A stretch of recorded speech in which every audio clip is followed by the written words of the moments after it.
How you feel about that? We just had that with one of our guys. That's nice. Hey everybody, this is Roshan Joshi. And I'm Eric Castro. And this is The Commotion. We're here today with Jerrel Larkins. Hey man, how you doing? Good, man. It's a beautiful day, so yeah, you might know him. You might know him from season 13 of Ink Master, known as Starfor. He was part of the Midwest team. And yeah. Well, his art is great. I'm a big fan of his art, and hopefully I'll get a piece in the future from him. Yeah, man. Happily, thank you. Yeah, man. Actually, that's my first question for you. So, what do you call yourself? What do you describe yourself as? You a tattoo artist? You an artist? Honestly, okay. So that's a good question. So I consider myself a tattooer, right? So I think a tattoo artist is just somebody who can apply a tattoo. I think being a tattooer is like being able to handle each medium that comes your way. So like bringing art into tattooing. So yeah, I consider myself a tattooer opposed to just a tattoo artist. Because I love to paint, man. Like if I'm not tattooing, I'm usually painting. Okay. Yeah. Yeah, no, and I heard that's usually like the branch out. Somebody will usually start off with just some type of drawing, whether it be like that doodling in class or an art class that they took, or put it to life. Dude, I used to sit in class and just draw the kids that were there. Like probably fourth grade, I would sit there and just draw somebody and then just give it to them. But I wasn't smooth, so I draw like a girl in class, and then like I'd give it to her. And at the end of the day, she'd be like, "Oh, why'd you do that?" And I just like, "I don't know," because like I didn't have game, But yeah, I've been drawing for forever, man. I mean, that's game. You just didn't know that you had game. It was just embedded deeper, It's just like hit the surface, You know what? Yeah. It would be wasted at that age anyway. No, that's one of the What are you gonna do? That's a college move right there. All right. So now that you mentioned that you've been drawing and you are a tattooer, so who you say it's your biggest inspiration when it comes to art, to tattoo in general? Oh man, there's honestly, what's funny is so on my Instagram I follow probably over 1,000 people, and most of them are artists that really inspire me. But I'm more into the dark side of things. There's a tattooer named David Jaquires, I think is his last name, if I'm probably butchering it, but he does this style of grungy type, demonic things like that. So I like that, kind of like Carl Grace styles in that matter, or Jesse Levitt. I'm really into the dark form of art. There's also a dude named Hugo who does this outstanding stuff. So I love artists that are really in tune with realism, but try to branch out from your typical just, okay, cool, I'm just doing a portrait, Okay. So you're more into dark stuff. Have you ever seen a guy named Grind Design or something? It's I don't think so. Yeah, I'm gonna send you that one. That's kind of dark. You might like it. Yeah, you gotta send it to me. Yeah, man. So you said black and white surreal, correct? Yeah, black and gray surrealism, man. Black and gray surrealism. Yeah, so I do black and gray surrealism mostly because I really like to morph things together. So when I do tattoos or design tattoos, I kind of want them to have a vibe more than just a look. Okay. Right, so there's a piece that I did that's kind of this girl, she's floating off into space, right? And there's an astronaut morphed with some space. It kind of just gives you a feeling. Okay. Of, what that image would where it would take you, kind of thing. So when I design tattoos, I want them to speak more of a vibe than just a look, So. And I know that you do, you say black and gray is your favorite one. Is there a style that you're not you don't do a lot, but you like to do more? Honestly, probably neo-traditional, man. I actually really enjoy how people design real neo-traditional tattoos. And the color palette's so much more broad than American traditional, Yeah. It's more it's kind of taking a different approach to just illustrative. So I would not mind doing that. Would you say so you're in Denver, Colorado? Really? Yeah. More of a question really than a. Oh, really? Really, yes. Colorado? Really. So I thought you were just saying really. Perfect. No. Dude, Greeley. My apologies. Greeley? Yeah, it's Greeley. Greeley. Yeah. So Greeley, Colorado. Would you say that that's a predominant style that you would see around there in that Midwest or that Colorado region, or that's more of a you thing? I think it's more me, man. Honestly, there's we have Arlo here. Arlo's in Grant Junction in Colorado, But as far as a lot of the surrealistic morphs, there's not too many people in Colorado that do that. I think Colorado's more of the kind of like just bold neo-traditional or American traditional or illustrative. Okay. Oh, and guys, Greeley, Colorado, Needle Juice. Check them out. That's where Jerrel is. And I was saying earlier, it took me a minute to figure it out because I was reading and I didn't say it out loud. The second I said Needle Juice out loud, I realized the reference. Right. So if you say it 3 times, Jerrel's gonna get to your house. Yeah, I just appear in the mirror. You know? He just gets girls figure, right? Yeah. Hold you down, start tattooing your face. You know, Love that it. kind of shit. All right. So now that you've told us a little about your hometown, what would you say is your weirdest experience tattooing anyone? Okay, so like, thankfully I've like been asked this before. So when I was I lived in Dallas, right? And so I lived in Dallas for like 4 years. And so I was tattooing this kid. He was like 18, right? And every time his tattoo would hurt, he would tell me he needed to fart. What? And so, yeah, and it was like, nowadays I might laugh, but like back then it was super uncomfortable because every time he would get up and walk off and go fart and then come back and then I'd start again and he'd be like, I gotta fart. And then he'd get up and walk off and fart. And it was pissing me off after a while. I was like, man, like this is the worst time I've had tattooing anybody. And how long did that tattoo take? How long did You're going through it. How long have I what? How long did it take? I think he was just getting something super small. Like it would have taken me, like if he would have just sat there 20 minutes, it ended up taking, I think like an hour and a half. Ugh. All right. Just from getting up and like, it hit a point where I needed to get up and like go outside and have a cigarette break, you know, because I was just like, man, I just have to mentally prepare to come back in here. Have you ever told somebody no? Like, no, I'm done with you because Yeah. I might have had a short fuse on that one. Yeah, it takes a lot, man. Like it's more so like if somebody, the only time I would tell somebody they're done is if they were making my job extremely difficult to where my work's gonna look like shit. Okay. Like So if when you're you- vocal, you want to be vocal and you know moan, like you know just complain. I don't mind that, but if you're moving while you're doing it or trying to get up or run off and shit, like that's a huge problem. Yeah, once your artistic integrity starts to come into play, just because your canvas is Yeah. And if they move, they might say it's your fault, even though it's clearly theirs, right? Right, exactly. I mean, it'd be like the same as like you're trying to do a podcast, but like whoever's like running it is like constantly being like, "Hey, hold on real quick. Hold on real quick. Yeah, you're in a vibe, you know, and you're just like, can we like just keep vibing? It's the same with tattooing. Like people just, if they just sit there, it's so much easier. All right. Out of all your tattoos, what do you think is one of your favorite pieces you've done? That I've done? Yeah. Honestly, so my assistant, like I've done her whole outer arm, and so it's all like shibari and stuff. She's right here if you guys want to see it. Yeah. Hell yeah. It's like shibari and stuff like that. Can't really. Yeah, you guys can see it. Oh, there we go. Yeah, and then it goes down to. Ooh, okay. You could see the detailing and the shading. Yeah, man, I love like kinky. So. Yeah, No, those I see the boob. We're gonna have to censor that little that. Yeah, you just have to like just blur them or put your logo over them. You know. No, but honestly, it looks great. Like I would love to do an arm like that, like all black and gray. It looks amazing. Yeah. How long did that take?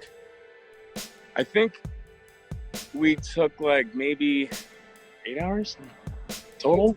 8 to 10. I don't know. Like 8 to 10 total. That's a solid amount of work for 8 to 10. Any inspiration behind that, by the way? Like who came up with that? Was that her idea? Was that your idea? It was. You... Yeah, we so like I like to collab. So we basically collabed. She told me what she was interested in getting tattooed, and then she allowed me to just design it the way I felt like would compose well and flow together really nice. And so it's by far one of my favorite pieces. Okay.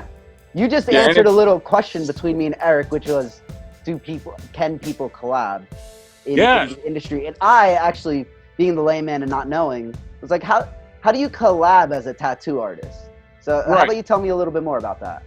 So typically, like I have 2 types of clientele. Like one clientele is just more so they're a collector and they're just like, hey, is there any pieces that you're really into doing that you haven't been able to do? And I'll end up doing a piece that I'm like been waiting to do. And the other hand is the majority are people just, they give me an idea of like their thought process. And then I work with them to create my envision of their thoughts. And then we come up with a piece like that. I think it's important like that because it kind of just, it allows the clients to also feel like you're not just like, I know better than you. You're going to get what I'm telling you to get. And it's something that they can wear, but it's like you're able to create their vision. So I think collabing with your client as an artist is by far one of the most important things you can do. And you know, have like, you ever? I'm sorry. Go ahead. I was gonna say like if, because like there's some times where I have people that just tell me flat out like just do whatever you want. I still take that time to talk to them a little bit. You know, because like if you come in and you're all like bubbly and stuff, and I'm just like, cool, man, we're gonna do some demonic shit over you. You know, it's not gonna work out, you know. Or I have some males that'll come in and tell me that like do whatever you want, and so like I like to do female faces a lot, and so I'll design a female face, but then their wife comes with them, and you can just see in their face, they're just like, the only thing she said was no faces. So I was like, so no to the whole tattoo, you know. And yeah. That's why I like to talk to people. I'm like, I'm not gonna just wing it. No, Yeah, absolutely. There's that customer care, that client care as well that you have to kind of put forward. Yeah. Not gonna lie, I would like to get some demonic stuff on my arm as well. Oh man, it's so beautiful. Yeah. Like dark art is so beautiful. It's like, you know, there's beauty in the darkness. Are you wearing one of your Satan shirts right now or satanic shirts right now? Pizza satanic? Yeah, I'll cover the logo, but yeah, it's. Oh, look at that one, bro. That's amazing. Look at this one. It's a more goofy one. Oh, it's a pizza. That's sick. Yeah, I like stuff like that. I got a lot of shirts like that. Pizza Satanic. That's sick. Yeah. Yeah. All right. Yeah, so, dude, I just wear black all the time. So. Oh, me too. Black and green, different renditions. That's just black. Just black and different shades of black. But yeah. Yeah, same. Yeah, exactly. All right. So Rush was asking about collabing. You answer about collabing with your clients. Have you ever collabed with another artist on one person? Yeah, so I actually collabed with a girl from the show, and we did a Japanese, like traditional Japanese full back piece. And that was when I was in Idaho. And so other than that, and besides the show, that's the first time I've actually collabed with anybody. Because like when we were on the show, we had a collab, like there was one challenge where all 5 of us had to tattoo one person. Wow. You know, so we weren't all working on the same piece. We're working on separate ones, but there's a lot of people I'd love to collaborate with, man. You just like bring in their style into yours, you know, and pieces like that are gorgeous. Were you all doing it at the same time on this one person? Yeah. How was that one person able to do that? Dude, so I'm a fast tattooer, right? So like I did my calf piece in like an hour and a half. And so then I spent the rest of the time kind of just like talking to him like, hey man, what do you do for a living? And okay. We farm and stuff, just to like take his mind off, because yeah, he wasn't happy. It was horrible. Of course, it's 5 tattoos. Yeah, dude, and especially it was like on both hamstrings, both calves, and the back of his forearm. You know, those are spots anyway, so yeah. Ooh. Yeah. Your least favorite spot getting tattooed? You got a bunch. Yeah, I think my least favorite spot was probably like my sternum. Okay. Ooh. Like it's just like when you hit the collarbone right here. Oh, I don't know. I don't like getting tattooed. I'll be real with you right now. Like I love to have tattoos, yeah, and I love to collect the art, but the process to me is horrible. I'm not like, oh, it's a relief for me to get away from this pain. It's not. Like I hate it. Okay. I hate it. How many tattoos like, you have? Do you know how many tattoos you have? Yeah, I was about to say. No. Do you even have a count? That's. No, I think you hit percentage after a while. So I think I probably am like, I don't know, maybe 70%. Oh, okay. Yeah, so I probably have like another 30 because I still got to finish my entire back, my ribs. Oh, you have a lot of space then. Filling spaces in my legs, all that. How do you choose, since you are in the industry and you do put out quality work? How do you choose who tattoos you? Honestly, man, like so, I'm by far one of the most humble people ever. So like even on the show, it was tough for me to sit there and like tell people like, hey man, it was blah blah. But like typically, I look at somebody's art ability or just how they tattoo, man, and if it's just something I'm like, I like the way you tattoo, I want that person to tattoo me. Because like I don't want to give somebody straight up like direction or have to like question what they're doing the whole time. Like, that's how you do that, you know? So like usually I just find somebody that actually vibe with their drawing ability or their art, and then I just like tell them straight up like, yeah, I want to get tattooed by you and get tattooed. Okay. I mean, You know, real quick, I get that vibe for sure, but I have you're humble, but you're also very competitive, and Yeah. I love that. Like I saw a clip where you challenge somebody. I'm not gonna say any names, but you challenge somebody within their own style. You're like, oh, you know what, you do this style. And it was not my style, but I was like, man, like, you know. Yeah, it was Biomech, right? It was Biomech. Yeah, Yeah. Biomech. Dude, the way You I know- say it, like, if you're gonna compete, like, are you competing to just go against people that you know you can take out, or are you gonna compete against people that are gonna put you through a challenge and to push yourself as an artist? So Yeah. I'd rather challenge somebody that's difficult. And that's what I was gonna say, because you said that you do not like criticize people's work, like your work is awful. No, you're basically doing like, oh, I like to beat this guy in his own. Yeah. Well, work. And that's great. Your actions, not your words, and that's the thing. It's either you can step up or step off. But at the end of the day, And I'm like, it can come off like such an asshole sometimes, but I'm just like, I'm firm, with things that I like, and I'm firm about how I feel. And I don't really care about being persuaded by other people about, oh, you should act like this maybe. I'm like, nah. Oh, you think they encourage trash talking in the show? Do what? Do you think they encourage like trash talking other people? yeah. in the Did they show? like tell you sort of how to act, or like they just kind of let you be you? So, I mean, they're not telling you how to act, but they're telling you like, I mean, you're on TV. Of course, Yeah. absolutely. You need And there drama, are you need certain drama. ways that you have to. Well, just certain ways you got to present yourself and project yourself as Yeah. well.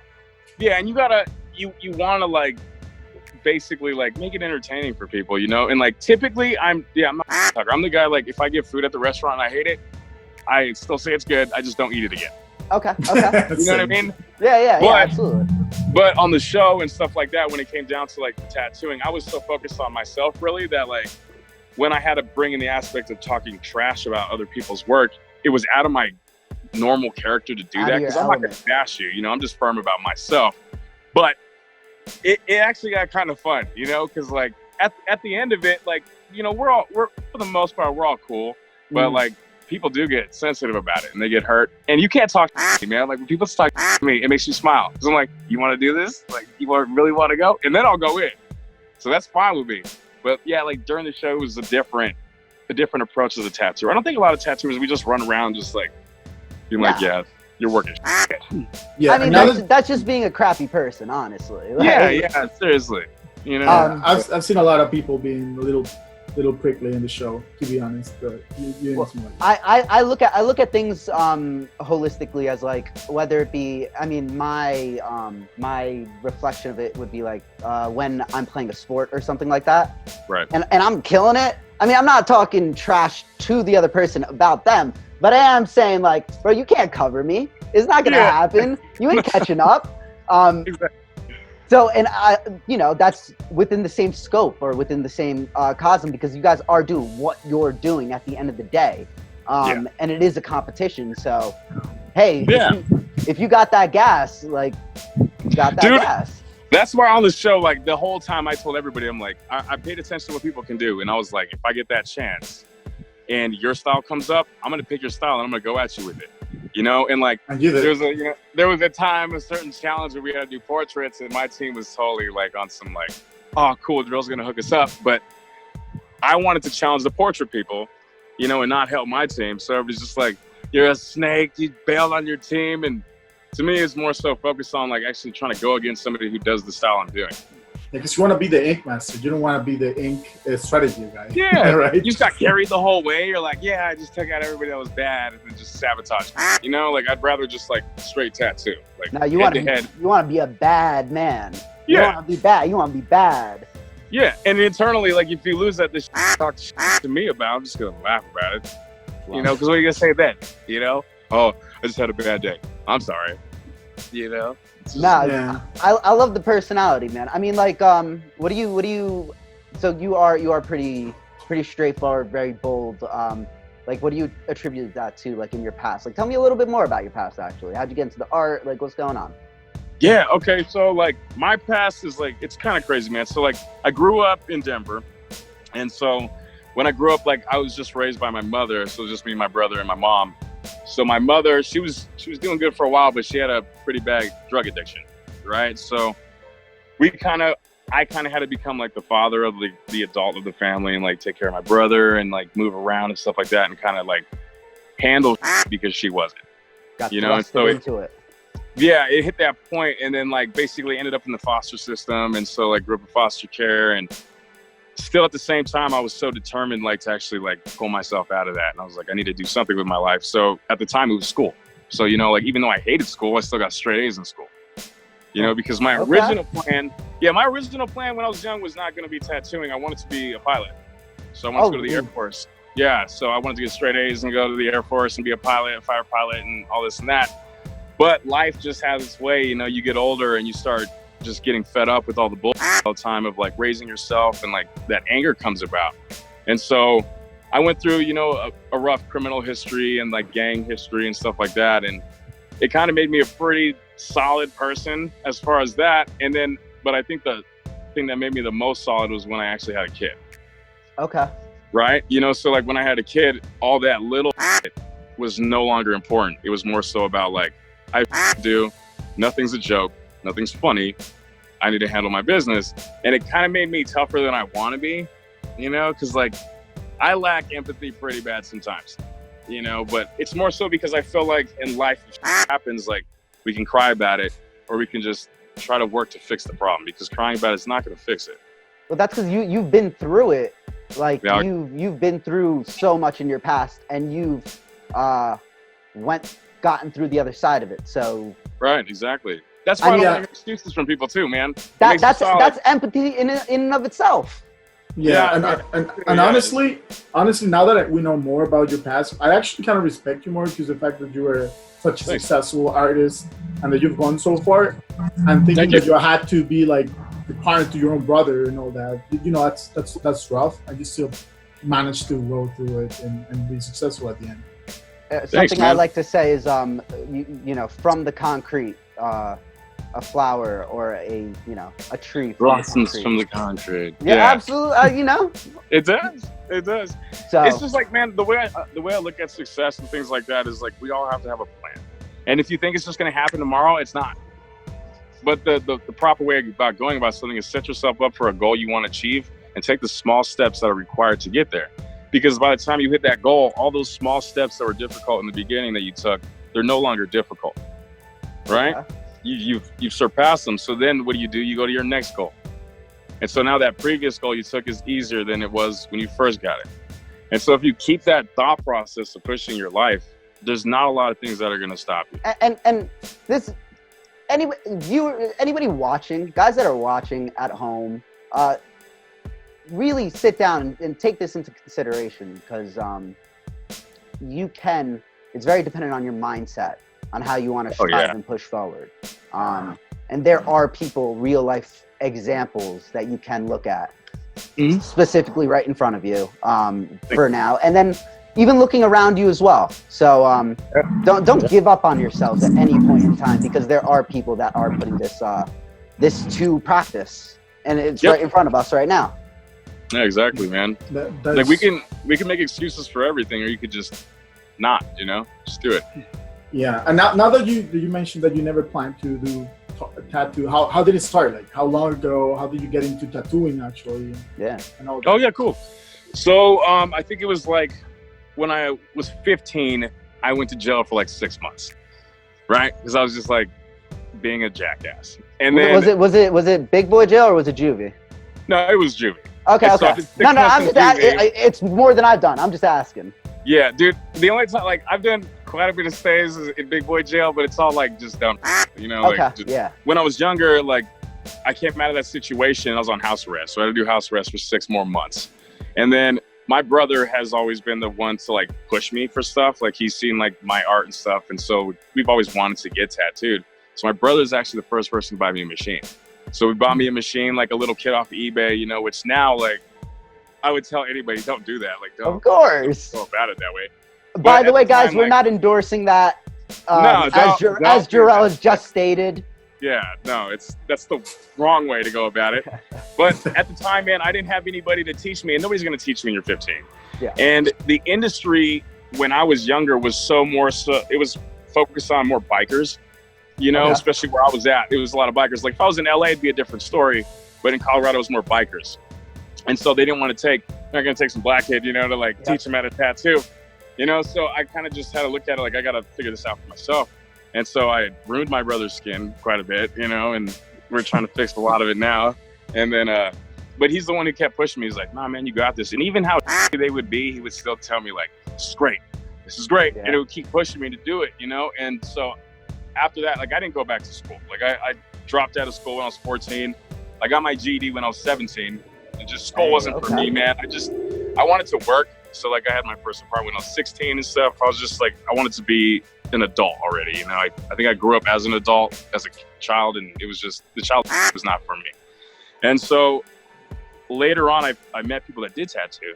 And so I would just take hints from them and learn or pay attention and focus and study. Because back then, nowadays, man, you can go on YouTube and you can look up all kinds of stuff. Yeah. You didn't have it back then. You know, you didn't have like all these artists willing to like open the world up into what they do, you know, because they held it as secrets. Just like, no, this is me, this is my style. I only want people coming in because I do it, you know? And now like the bar has been pushed so high with what people are doing that it's more open about like, I mean, you can tattoo good, but can you tattoo as good as I can? Yeah, exactly. So they're cool with like telling some stuff, you know, and seminars and stuff like that. And so that's pretty much what got me started into tattooing. And then as the years progressed and I actually started getting better at it, it started becoming a thing for me straight up. And it hit a point where I was driving through Kansas one day from Colorado, right? And we got pulled over because I had some marijuana in my car. And so this was in the past, guys. That won't be happening this was a long time ago. This is years ago.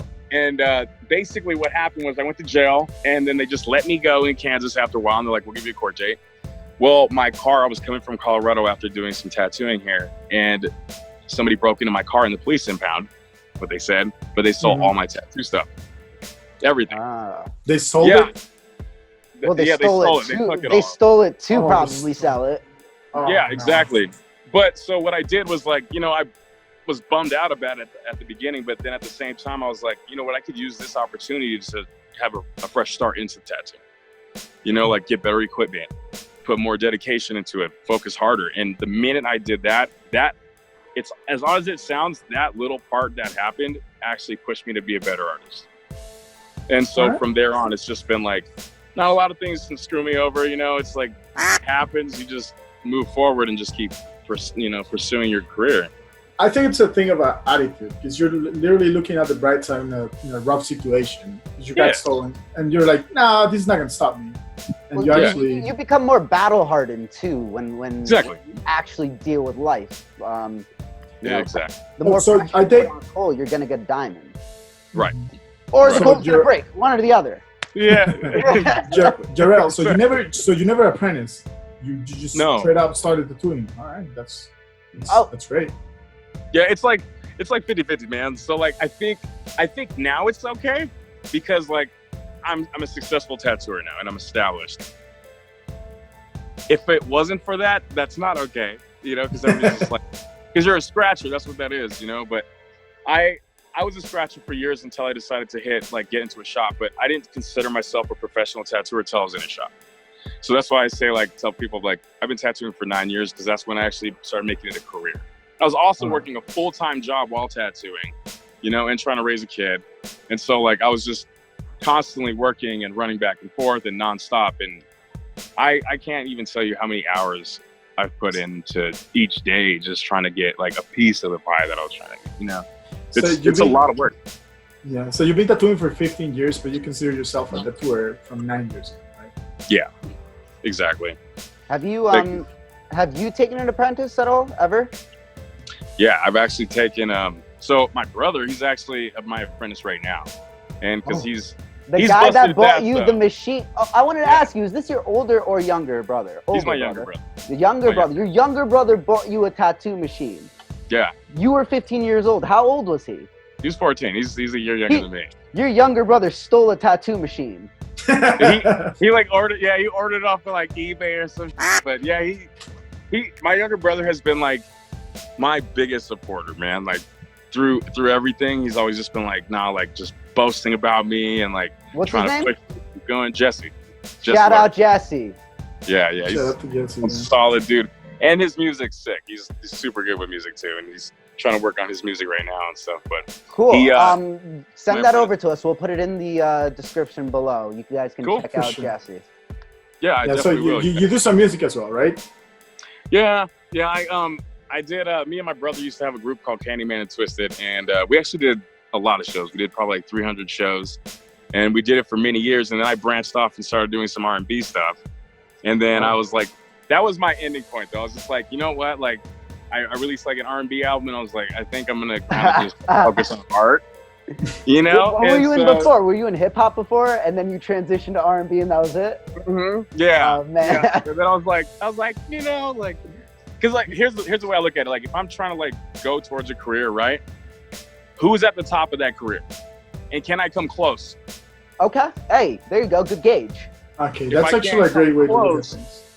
Yeah, if you can't come close to that range of at least like that area, you know, like it's more of a hobby. Yeah. Which is there's nothing wrong with that. Absolutely. Yeah, but just like don't dedicate your life to pursuing something that's out of your bracket. Okay. You know what I mean? So it's like basically dream but be realistic, right?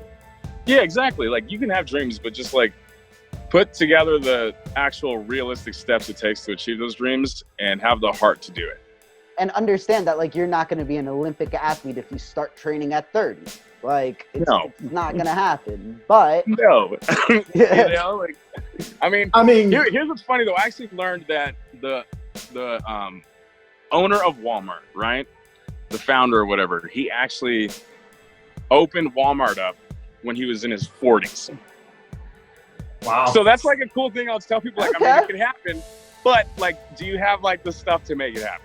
Yeah, because if you think about it, Moxie Bogues? He was an NBA player and he was 5'4", I think. Yeah. Mm-hmm. I mean, if you have what it takes. But he can handle it. Outliers. Yeah. You know, like if you can handle and you can like just stick in the ring with people, you know, you're good. You can pursue that, but you just got to be realistic in some ways. But yeah, definitely dream. You know what? I want to track back to the show real quick. Something that I kind of that was very predominant in this season was you guys were doing like a lot of cool art projects on the side, or not on the side, but within, outside of your tattooing range or your normal skill set. The flash challenges. How's that, dude? Flash challenges are terrible, and I'll tell you like why they're terrible and what's even worse about doing them. So like, you're out in these places in like the middle of nowhere for like 9 to 10 hours just doing this stuff. They give you 6 hours to do it, but you're just dying in the heat trying to do it. You're trying to work with other people that are throttling your thoughts, and you're trying to like be a team player, but you're just like getting pissed off. So they weren't fun. The only one that was honestly fun for me was like when I got to do my own. Because like I didn't have to think. I was just like, cool, this is what I'm gonna do. So I just freestyled the whole thing with a staple gun. You know, but I was like, that was fun. But the problem is, man, like when you do flash challenges, right? And then outside of the show, people see that. And then in their mind, they're like, oh, I bet you he would take on this project and he could probably do it in 5 hours or 6 hours. And it's unrealistic. I had somebody ask me to like draw on their entire car for graduation. And I was like, I was like, man, like that's not going to take me 6 hours to do. That's like a week, you know? Absolutely. And you have, you know, your own artistic integrity to keep on the line too. You're not going to give an unrealistic exactly. Especially that's my problem, outside of man. your realm. Yeah, that's my problem. I can't take on projects where I feel like I'm going to like half-ass it. You know, do you think, like for what? And do you think any of those flash challenges actually help your art in a different way? I mean, it kind of like helps your creativity in a way of like, you're taking something that you would never be like, I want to make something out of this. And then you have to make something out of it. So that's cool. Like it kind of boosts your creativity. But as far as applying it into tattooing, I don't think so. Okay. You know what I mean? Yeah, I feel like kind of applying tattooing into that. Okay. Like if you're molding something with plaster or that doesn't really translate over too well. But no, yeah, exactly. But when Or it comes to strings or tattooing, something. but when it comes to tattooing, based on the show, like you guys tattoo like every day, right? For like 8 hours. Yeah, man. So yeah, it's like so sometimes it's every other day, right? So like when you do a flash challenge, that's like 12 hours of filming. You know, so we have to do those in separate days because tattooing is also an entire day. You know, and then man, you're not done with you wake up at 6, get dressed, sometimes 5, and then you're not done with your day till like 10 or 11 o'clock at night. And it was every day, and you can't leave. You don't have your wallet. Like you kind of get man, you can't go to like it's you weird. can't go to the bodega and grab like a. No, you can't leave. You don't have because, your wallet? Yeah, you can't have your wallet. I don't know why, but like there's a lot of things that they don't want you to have because like you can't leave because if you run into somebody and they're like, "What are you doing here?" and you're like, "Oh, I'm filming Ink Master." You know, okay. before it's even released, you're breaching your contract. So you're not taking your phone either, right? No, they give you your phone back. So in the morning, you give them your phone and they lock it in a lockbox in an office. And then at the end of the night, they give you back your phone. And you're so burnt out, you don't care about your phone anymore, which is actually cool. Because like I would not mess with my phone. I would just spend all night getting drunk. And then I wake up at 5 and then just do it all over again and then get drunk. Like, so interviews, right? When you guys see me doing like the commentary, I'm kind of like a little tipsy. Oh, love it. All right, Yeah. all right. Now I'm definitely gonna look out for that at this point. Yeah, look For at the guys. You'll be a little dizzy. Yeah. Wait, I want to ask real fast. How's it working with like? So in your regular day, your regular life, you don't have a camera when you're tattooing. How is it tattooing for a whole entire day when you got like 8 cameras? I can only imagine how many cameras are on you at one time, and the lights, man. and it's a 12-hour, 14-hour day. And the lights. Yeah, here's what's like the most difficult, right? So at first the cameras make you nervous. Okay. After a while, when your nerves go away from the cameras, it doesn't bother you anymore. The harder part is like you can't listen to music. Copy. Yeah. So it's the silence, and then anytime you open your mouth to say something, you're mic'd all the time. So anytime you open your mouth to say something, you'll have like 5 people just run across the room at you with the camera and get in your but what my problem was is like sometimes I'd be tattooing and like a camera would be right here, but you don't know it's a camera, you think it's a person, and you look up and you're like, you gotta look away, or like this one boom camera they would bring in, and your brain makes it funny. So you start picturing what it looks like, and you want to start laughing, but you can't. And that was probably the hardest part. So you're not allowed to look straight into the camera, right? You're supposed to ignore it. No, Okay. but what's funny, man, is like, so when we did a lot of the house reality, a lot of it was pretty fun. Like there was sometimes like when we'd have our personal thing, like me and another dude on the show, me and him, after we do something, we would die laughing. Like there was times where I couldn't hold it together. I would say something witty and then I would just start laughing about it, and they'd get stressed out. But there was this one camera guy and he had the word Slayer on his camera. And so he was just like really like calm, but I would make it my job to try to make him laugh every time he did filming. So like he'd come over and be in my and then I would say something stupid and I would just look right in the camera. Like and it would make him laugh. Too. Yeah, and I was like, I know you're not going to use it, but it was just funny. It was office style. All right, I like that. I guess you're sort of building because those, of course, production people, those are people as well. You're seeing the same people every single day. You're kind of building relationships to an extent, or not really with like even like. So you're not allowed to talk to them. Okay, makes sense. So you kind of build this one thing because they start getting so used to your personality. You can tell they're just excited. Well, what are you gonna do today? So then you just like them a little bit, but like, yeah, we couldn't like actually like have a conversation with them or anything. It's probably harder for them if you think about it. Yeah, most definitely, man. And I'm sure they don't want to say because they know that we don't and all that. Yeah. All right, so go for it, Eric. All right, so you said that you tattoo like every other day for like the whole day. Do you think after the show you improved, like based on tattooing so much in short amount of time? Dude, I'll be honest. When I finished the show, it actually made me, because when you're doing the show, you're so paranoid with the way you tattoo that you start second guessing the way you tattoo. And so when I came out of the show, like my style is not, I'm not putting line work everywhere and stuff like that. I do realism. Mm-hmm. And so on the show, I had to do line work all the time, illustrative stuff. So when I got off of the show and I tried to just tattoo like normal, I couldn't. I was like making decisions that I normally wouldn't. I was like, okay, maybe I should put like, I should line this whole piece and approach it like this. And I was unhappy with everything I did. And it took me probably a good month until I was like, snapped out of it. And I was like, cool, I'm back to my style. And then, I mean, I definitely improved more so with certain things because you start looking harder into like, how am I saturating this? Is it black enough?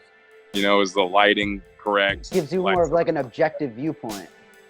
Yeah, exactly. And so like, there's so much paranoia on the show, man. Like it's terrible. Like you will stress all night sometimes if you make a mistake or you make a decision that you might wonder if the judges aren't gonna like and stuff. You're like, I'm probably gonna fucking go home tomorrow. See, and this is why you see people crack. Like, not everybody's as mentally tough as you, but it sounds as if there's just a lot of different aspects or it's not for the faint of heart, guys. Like, if you want to do something like this, if you guys want to go out and compete in some way, shape, or form, and it's going to be televised, just be ready to be very, very, very thick-skinned and compartmentalize your life. Yeah, bring your nuts with you for sure. And now that you mentioned the judges, who you think, like for you, who's the most like cool out of the judges? Like who would you like? I'll be real, man. I'll be real. Like actually, the judge that I click with and I still talk to often is Oliver. Oliver, like, yeah, I know Oliver had that thing that kind of came out about him and stuff in the beginning that I won't go into, but like he's really not like that, and he's actually the way to describe Oliver, he's like that uncle that will come over and say some like to you, but it's still kind of funny, but you still take it seriously. You know what I mean? We all have one of those. Yep. Yeah, man. He's got like such a cool personality, but he's not a bullshit. Like he'll be like, why the do that? He used to give me on my face tattoos all the time. Oh, really? Like, yeah. He'd be like, hey, over there they were talking you have you're not fully sleeved and you did your face already. I was like, man, shut the up.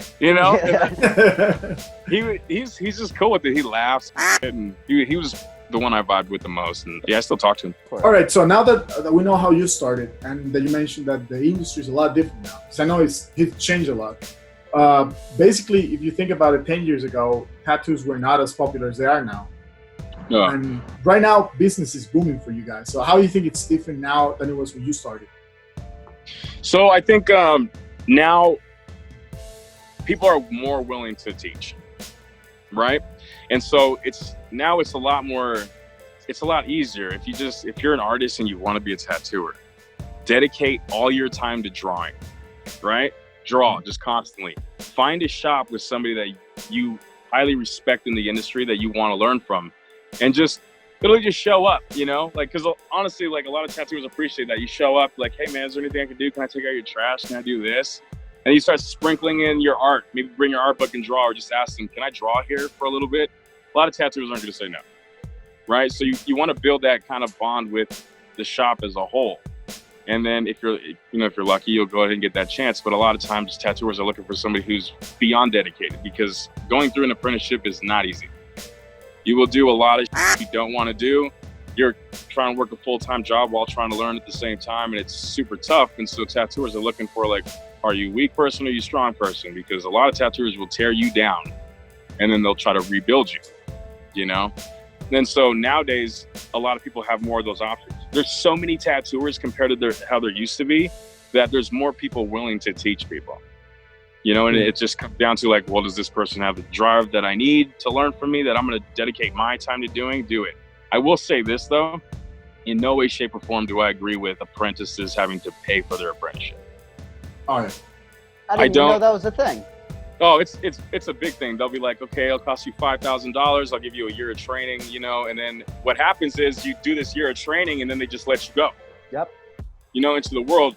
If you're going to mentor somebody, it should be somebody you want to take your place and have around, and how are you going to charge somebody for that? You make your money from them later. You don't, it's not school. Like, I don't like it when you take it into a school, like, type thing, and you're it's taking away the actual bond of mentor and apprentice. Okay. So, what do you look for in your like apprentices? Like what are the kinds of people that you have apprenticed and mentored, and why? So I look at people as far as like, well, can you draw? And then number two, like, one. are you willing to like put in the work without me asking? Right. So I don't want to tell you to do like, it's like when you're an apprentice, if I catch you walking past 30 and stuff like that, and you're not cleaning it or stuff like that, like I don't want to have to tell you to watch me even. Right. Yeah. So like, I'm not gonna be like, hey man, you want to come watch what I'm doing? Like, you should be doing that. Like you have to be on it. Yeah. Be You on want it. to be interested. Yeah. Right.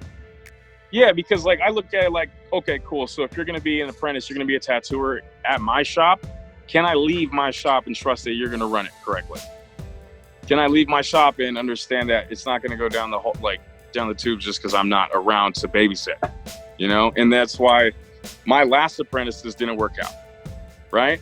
One of them I started giving him leeway to tattoo, and then every tattoo he was doing was coming out super bad, especially on the show. When I was on the show, he would send me stuff, and I was like, man, you got to quit till I come back. And he decided to leave. My other apprentice started throwing a fit about mopping, you know, so I threw that out. My brother, on the other hand, the reason like I'm apprenticing him now is even way before he even asked, he would come to my shop, and anytime he was there, he would just start throwing trash. He would sweep for me, all this stuff. And then I told him, I was like, I'm not going to ask you to learn. I'm like, if you want to learn, you'll show me.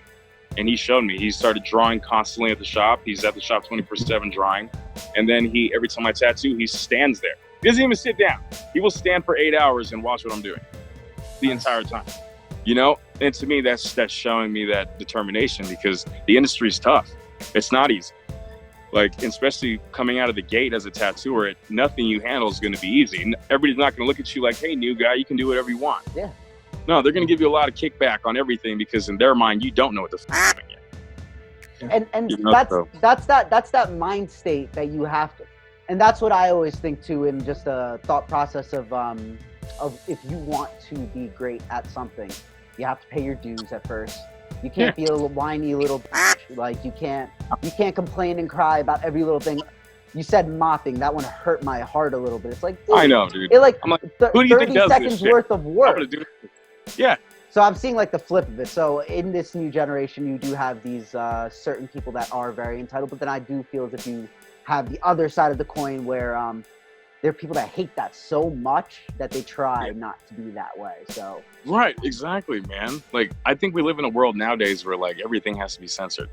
You know, like how you talk to people. You can't go to work now and like yell at an employee and tell them like, you're acting like a piece of shit. You know, fix it. Nowadays, man, I hear people all the time, like grown men complaining that their boss did this, so they run to HR or something and complain about it. It's like, there's not a lot of like that toughness that you need to like pursue stuff anymore. It's like excuse after excuse about stuff. it's like, how you going to have that Mamba mentality or that like that very strong mindset? I just used it as an example, RIP to Kobe Bryant. But how are you going to have that Mamba mentality when you're crying all the time? Like, step up or step off. What are you going to do? Exactly. So, step up again. Exactly. I'm not gonna. Yeah, nobody's gonna wipe your tears for you. You know. Exactly, and everybody wants to be the best, or everybody wants to be great, but no.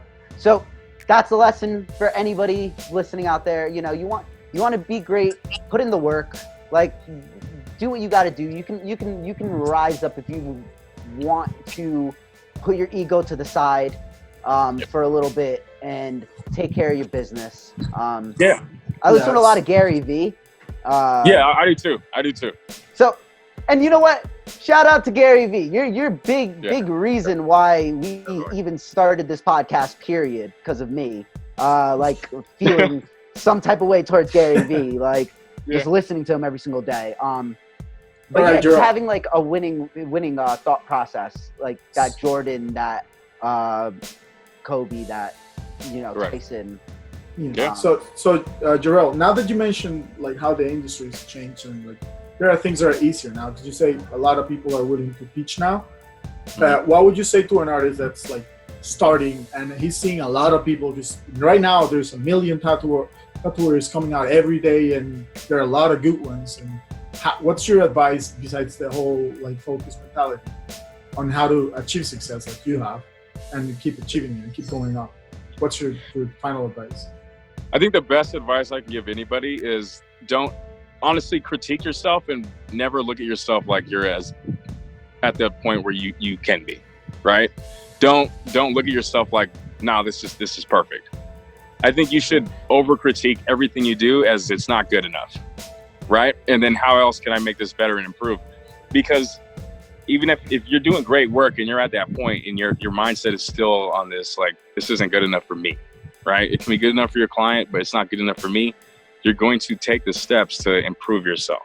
And how can I be better, right? I won't hit a point where I'm like satisfied with the way I tattoo until I can't tattoo anymore, you know? And that's how I want to live my life. I want to go through my life to where the point hits where I'm no longer able to tattoo. I can look back on it like, nah, I didn't give myself a wall to hit. You know, I kept pushing it.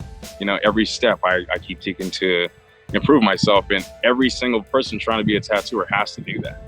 Like, your lines can be cleaner. Your saturation can be better. Your shading can be smoother. Like, everything is not good enough. That's how you have to look at it. And if you look at everything like that, even outside of tattooing, you're going to do fine. All right, yeah, I'm going to take that up. But it's not good enough. I might even take that advice just for life, dude. That's great advice. Dude, that's how I do it. Like, that's how I do it. You know, it's important you can always improve. Yeah. Where do you think you'd be right now if you weren't tattooing? If I wasn't tattooing? Yeah. It's a great question, man. Honestly, I think tattooing saved me. If it wasn't for tattooing, I can't tell you what I'd be doing with my life. Honestly, like, once I started getting into trouble, that Air Force dream went away, you know?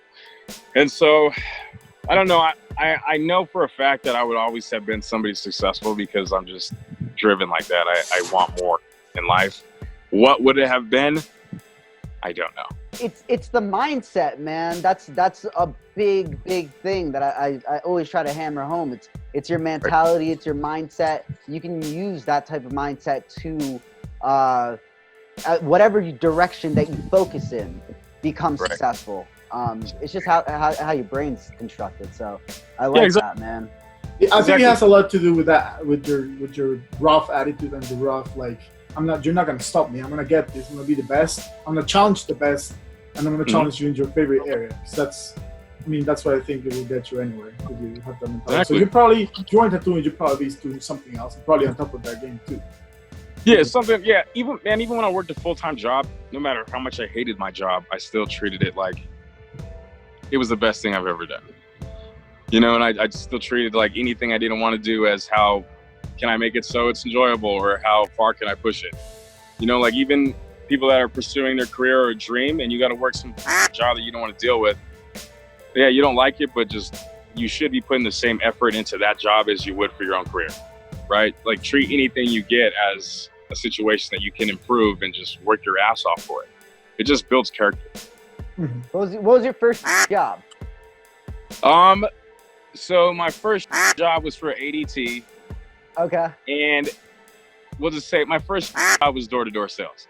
Okay. So I had to go around and knock on everybody's door in a rough neighborhood, trying to get people that didn't have good credit to sign up for a package that required good credit for 12 hours a day, every single house. Dude, ain't nobody want to hear that knock. And you're like, hey, don't worry, I'm not here to sell you anything, but blah, blah, blah, blah, blah, blah, blah. You know, and they're like, yeah, you're here to sell me something. Get the hell How many out doors you got slammed in your face? Oh, a lot. Dude, there was some houses I went to that flat out people were pissed off because, like, they're trying to deal in there, you know, and then here I am knocking like, hey man, you want a security system? If it goes off, the cops will get called, and they're just like, nah, I'm cool, get the out of here. You know? I was It's like, the last thing they want in their house. dude, that was such a pyramid job. Like, the motivational speaker was so good with that. He was like, man, I made my first $1 million in my first year. I was like, all right, cool, I'm gonna bust my ass, you know, and it didn't work out like that whatsoever. When I was like 19, I got suckered into one of those Amway scheme seminars, and I listened. And then, thank God, my father had told me about what it was many years before that, and it just pinged in my head in that moment. And I was like, "Oh my God, yeah, what am I doing? A sucker." No, I mean, yo, he straight said, if you get caught in one of these things, you're a sucker. And at that moment, my light bulb clicked, and I was like, "Wow, I'm a sucker, man. I need to get out of here right now." Yeah. But you can always hustle the hustler, because actually there was once this event for a pyramid scheme, and they would pay you $50 if you went there and listened, because they wanted to bite. But of course I didn't bite, and I went through 4 different events just to get the $50 for 2 hours. Oh yeah. Yeah. Gotta do, man. Yeah, it's always hustle the hustler, right? No, Okay, you so got it, man. It's you play against the house, not against the players. yeah, for sure. Jerrel, do you think a lot is going to change with the whole pandemic thing for the tattoo industry? Because of the COVID. Yep. Yeah. Oh man, like this is probably the first time I think as tattooers we were like taken away from what we've worked for.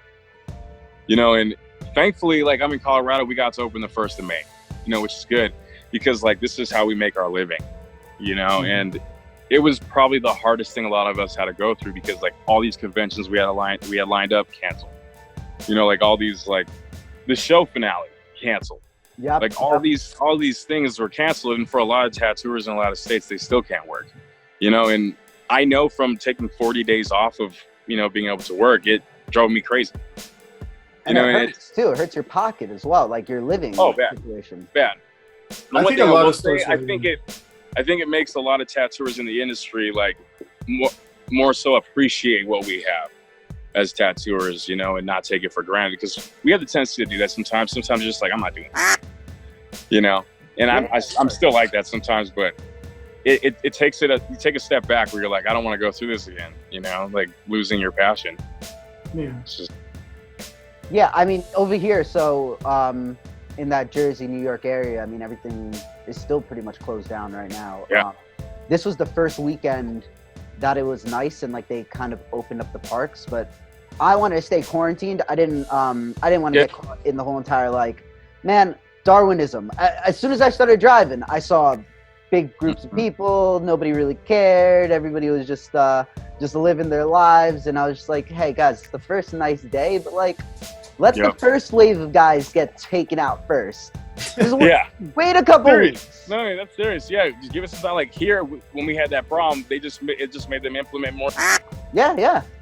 So now you mentioned Darwinism, I was watching a YouTube video of some guys here playing basketball, and they get stopped by the cops. Like, no, you cannot play this right now because of the whole pandemic. And they're like, what do you mean? It's only a few people. It was only 12 people. I'm like, buddy, basketball is like one of the most physical sports. What do you think, man? Like, it's just people like realizing like, I can't do this right now, but I'm an adult, so I'm gonna do it anyway.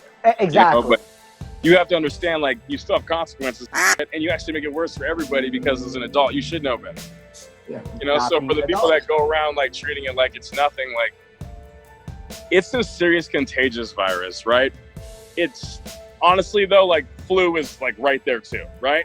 Yeah. But because of the way that they've taken it, we still have to treat it as serious as they've made it, or it's going to make it worse for us.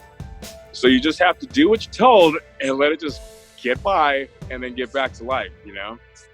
So I don't know. Being a penny smart and a dollar dumb, it's like, well, I want my instant gratification. Well, guess what? In the long run, you're going to slow everything else down. So yeah, it'll bite you in the ass. Message to everybody, guys, just hold out a little bit longer. It's not that big of a deal. Just wait till you support your local businesses, because absolutely. Mm-hmm. For sure. All right, so do you want to go through the rapid to the commotion? Questions.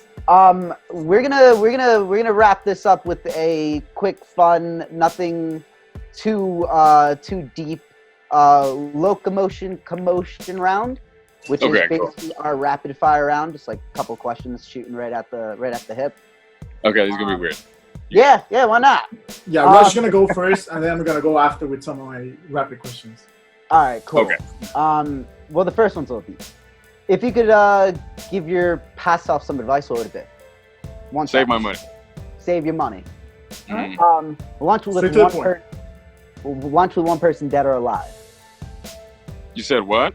If you want to do lunch with one person, dead or alive, who are you looking at? Dave Chappelle. Dave Chappelle. Okay. I love Dave Chappelle. I love Chappelle as well. I love the Chappelle show. I love all of it. Yeah. Oh yeah. He's a smart guy. If you Your animal partner / and/or animal spirit animal.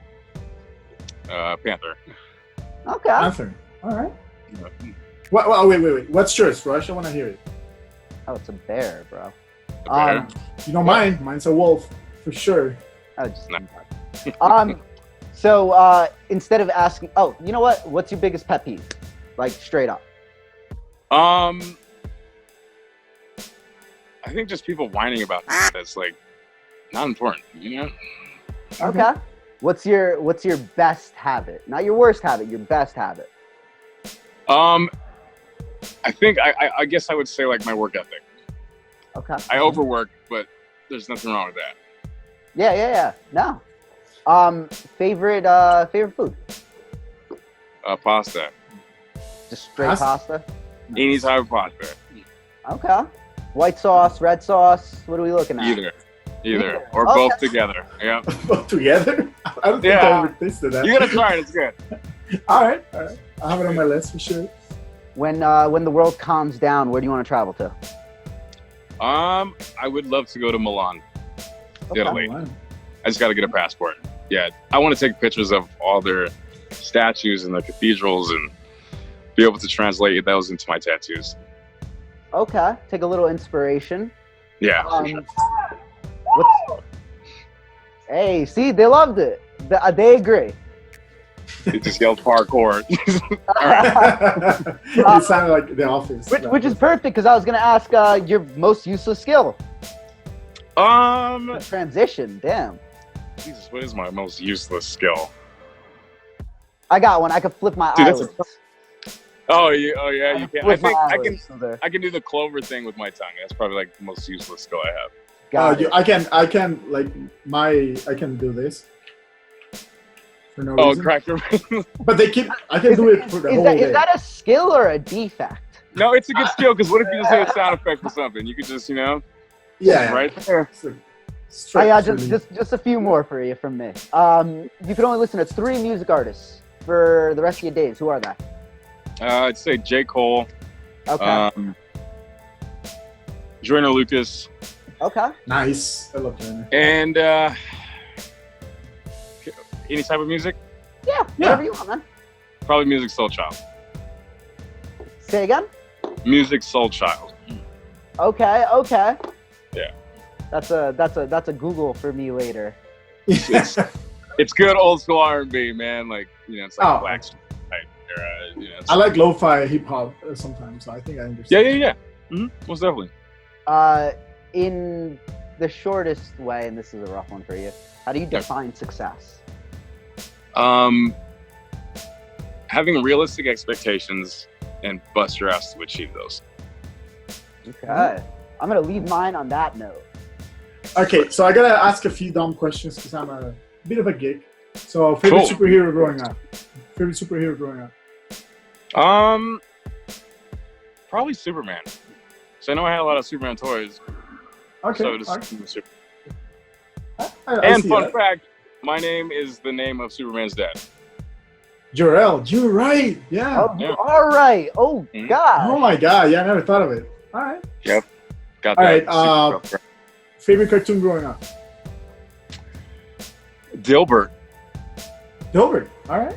Yeah. I like them. From the the paper. Comic strip? Yeah. Yeah. The little office guy. Yeah, exactly. Oh that's man, you're awesome. taking it back right now. Yeah, dude. My fun fact is I have, as a child, read every single Peanut strip. Comic. Oh, have you? Yeah, as a kid. Nice, man. Shelf guy. Okay. All right. If you had a superpower, which would it be? I think it'd probably be, I don't know, to stretch. That'd be weird. Just stretch stuff. It's like Mr. Fantastic. I wonder why he. Nah, I'm just kidding. Just like, shh. No, I'm just playing. You I don't know, just it just- something from across the room. No, I get it. I don't know. I always feel like when people are like, I want to be invisible, I think it's like just a deeper meaning. You know what I mean? Like, Yeah. You're hiding something. Yeah, I want to be seen. I don't know. I think stretching stuff would be cool. Like, Yeah. just slap somebody from like 10 feet away or something. So wait a minute, it wasn't me. I'm right here. Yeah, it's like, what are you talking about, bro? Okay, what's your like morning? Oh, what's your workout song? Like for you to start a workout. Okay, this is weird. Actually, like, so I used to lift a lot. Yeah, right? I was gonna ask you, man. You're a big dude. Yeah, I've lost like 50 pounds with like the show and like all the quarantine, but like I was really big because I was gonna do some bodybuilding. But when I train, I actually listen to like Moonlight Sonata or Silence by Beethoven and Oh, really? How methodical. You know, it's dude, weird. love I kind of understand because I'm very into metal. But every time I work out, Yeah. I listen to like some soft stuff because I do like heavy metal. I'd be like, right, you know, almost dying every time. So I'm trying to exactly. relax while I work out. Yeah, exactly. All right. I'm rocking my T Swift while I am running. Are you? No, that's not what it That's is. good, man. It doesn't matter. Yeah, you know. Yeah, whatever hits you, yeah, that's what you do. No, I probably do some like acoustic guitar stuff for sure. Yeah. I mean, sometimes like I'll listen to like Trivium and stuff when I lift and stuff like that. Like something really, if I'm in a like mood or I got to do squats, I need some metal. Because I can't do like heavy squats if I'm like just listening to some chill ass. Yeah, for squats, actually leg day, the whole leg day, you should do like some. Yeah, it's metal. For sure. Yeah, Number leg days one are metal. testosterone raising workout right there. Squats. You gotta bust. Oh it. yeah, for sure. It's important. Guys. I mean, go for now, it. Jerrel, if you want to leave, like, if you want, you can leave a message for like our viewers or even our channel. Oh yeah, just feel free anything to that do. you want to plug on your end, you want to plug your shop as well. We're gonna have all of his information and some of his brother's information at the bottom as well. Yeah. In the description. Yeah. So, any message you like to like leave to our viewers? Honestly, yeah, man. Like I guess like the biggest message I can leave is just like it's tough, and life can have a lot of its obstacles, but don't use them as a crutch. Like get past them and push for what you want because everybody has the ability to be happy, and you have the ability to be happy with yourself. And so that is your priority. Your main priority should be you should be happy with yourself and do whatever it takes to be happy. Love it. All right. Great advice. The most important thing I can say. So you guys can check out Jerrel on season 13 of Ink Master Turf Wars. Please go check out his shop in Greeley, Colorado. Needle Juice. Love the name again. Thanks again, man, for taking out time to sit and talk with us. Oh, by the way, you know what? Later we'll have our team send you an email to figure out. We'll send you a hoodie or a shirt or something from. Hell yeah, thanks. Yeah, that's awesome. Thank you guys. Don't forget to check Jerrel's Instagram. Jerrel Larkins on Instagram. I think thank his username's just that, right? Yep, first and last. I had to keep it classy, you know. Love it. Love it. Yeah. Awesome, guys. Well, this is the Commotion. I'm your host, Roshan Joshi. And I'm Eric Castro. And we're here with Jerrel Larkins, and we are signing off, everybody. Grinding my whole life. Stop that. Grinding my whole life. Stop that.